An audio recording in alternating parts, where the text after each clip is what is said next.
Honestly, I'm still in shock that this movie exists at all. Disney. Simbib. Simbib.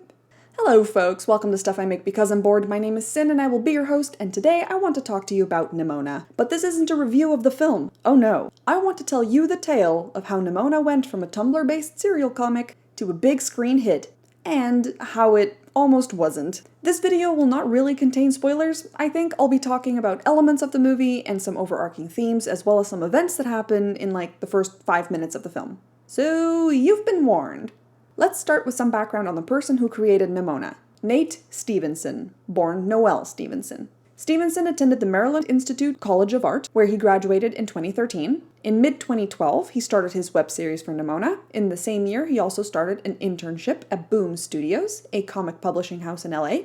And after his graduation in 2013, he returned to Boom Studios to help develop and write Lumberjanes, the first volume for which was published in 2014, co-written by Shannon Waters, Grace Ellis, and Brooke Allen. And it went on to win an Eisner Awards for Best New Series, as well as Best Publication for Teens in 2015. He also worked on Adventure Time and Sleepy Hollow's comic during his time at Boom. In 2015, he also briefly worked for Marvel, contributing to Thor Annual and Runaways, as well as for DC, where he worked on Wonderworld.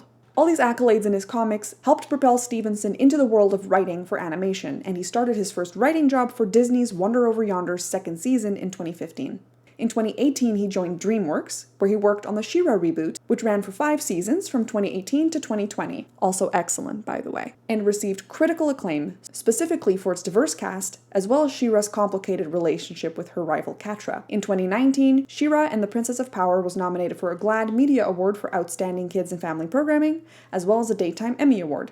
And in 2021, the series won the GLAAD Media Award for Outstanding Kids and Family Programming. After She-Ra, Stevenson moved on to HBO Max, where he was the executive producer and writer for a 1-hour animated special for Lumberjanes, the main series of which is, allegedly, still in development. I am interested in that. If it's still coming out, I want to see it. Stevenson published his autobiographical comics, drawings, and journals in a book titled The Fire Never Goes Out in 2020. In 2021, Stevenson started a Substack called I'm Fine, Just Understand, where he posts comics exploring mental health, gender identity, and more. It was later nominated for a Digital Book of the Year Harvey Award.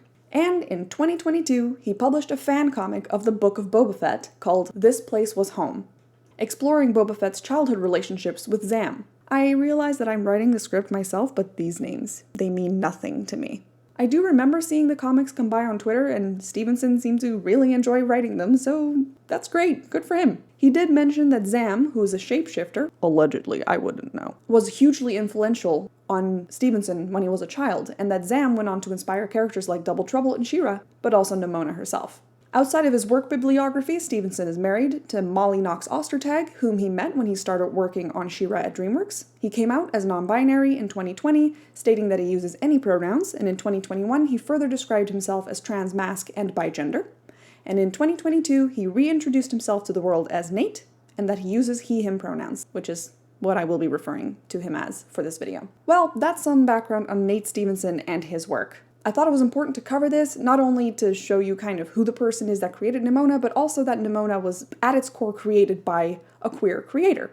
So, now that we know a bit about him, let's dive a bit deeper into Nimona herself. Though Nimona was first dreamed up by Stevenson while he was in middle school, Nimona's first online appearance was on September 17th, 2011 on his Tumblr, where Stevenson stated that he'd been doodling her for his classes at the Maryland Institute College of Art. This post was tagged as homework and only gave some vague ideas on Nimona and her world, that she is, quote, a squire of some kind to a medieval supervillain, and it's like steampunk but in the Middle Ages, so it's monk punk. Also, she doesn't wear pants. 3 days later, he posted this image with the caption, "Guys, I love Nimona. I want to make a comic with her in it. I know I say that all the time, relatable, but I really, really mean it this time."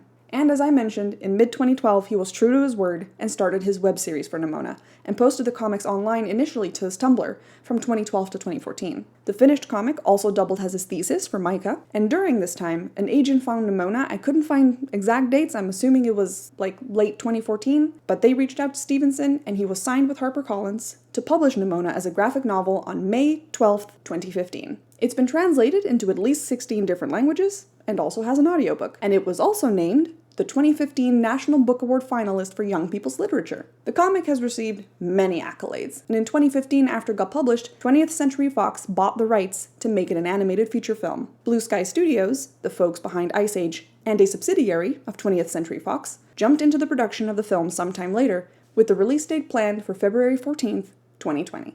And then, disaster.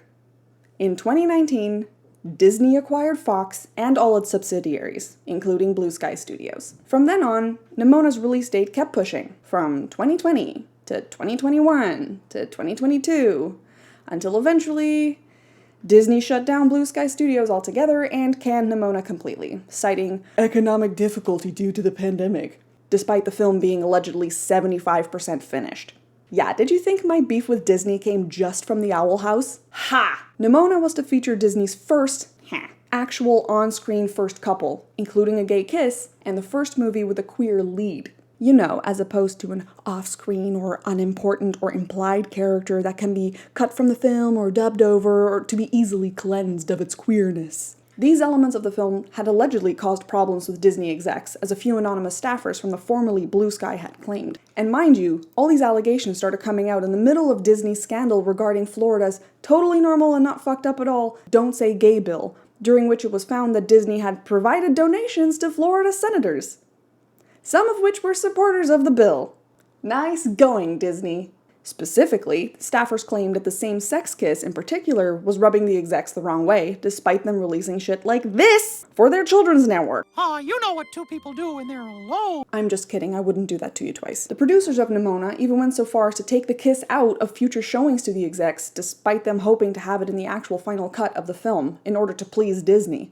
And after months and months of backlash to Disney regarding both the Don't Say Gay bill, as well as internal backlash from employees for Disney's memos relating to the bill, where they stated, "Oh, we're so sorry for donating to people who want you dead. We're so committed to helping queer people tell their stories, woo." Which stories, Disney? Which ones? Is it one of these? Disney relented, and even showed some reels internally that included Nimona's evil, disgusting same-sex kiss. Ooh.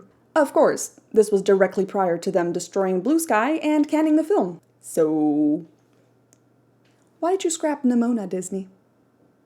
It was 75% done, Disney, and you didn't even have to pay for most of that. You're facing economic difficulties and you won't finish a film that was already 75% done? Why, Disney? Why?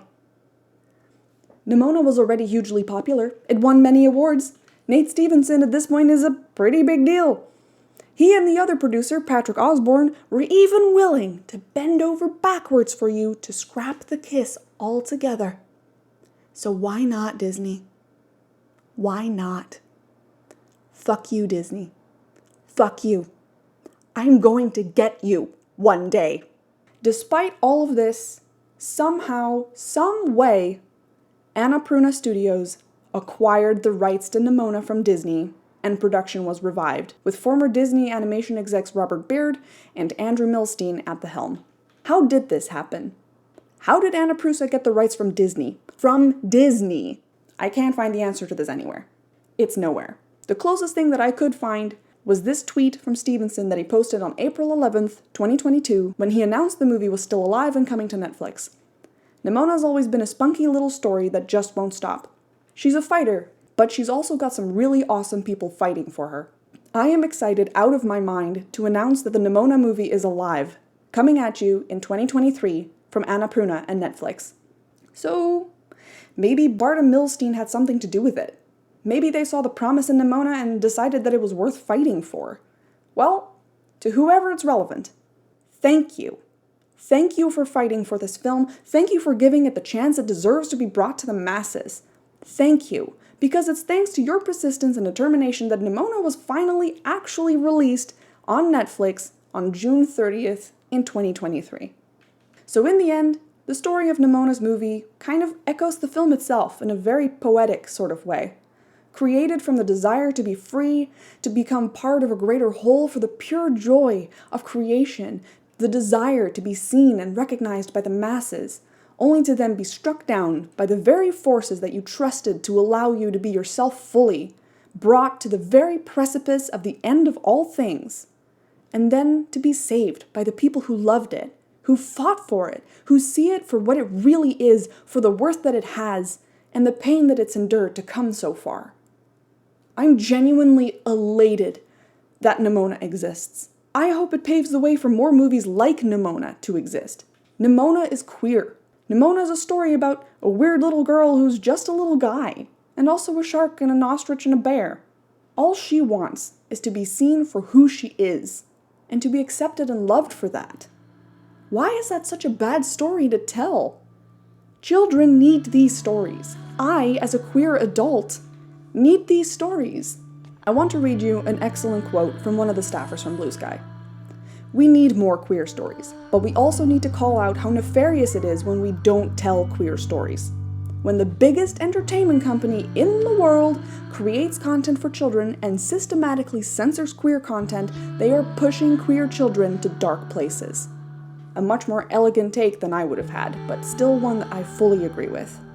Let's bring those kids back into the light.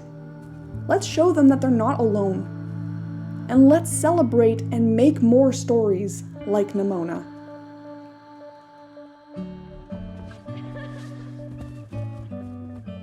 Whew! Thanks for watching my deep-ish dive into Nimona's history. I haven't read the comic, but I remember the outcry when Nimona was canned, and also the uproar when it was confirmed that it was alive again. When did you first hear about Nimona? Have you watched the movie yet? I have. It was so good, it was so sweet, I cried. I cried twice. I also watched it twice in a row. I'm gonna watch it again soon. Maybe I'll even do a video on my actual review of the film. What are some queer stories that you've read that you'd love to see adapted to the big screen? Comics, graphic novels, whatever you think. Let me know in the comments down below. Also, I have social medias on which you can talk to me and listen to my musings. Here's my ats. And finally, I hope you have a wonderful day. I'll see you all in the next video. Bye! Simbib, stuff I make because I'm bored. They're gonna love you. Like I do. Oh, they're interracial and explicitly queer? Yeah, no wonder Disney canceled this.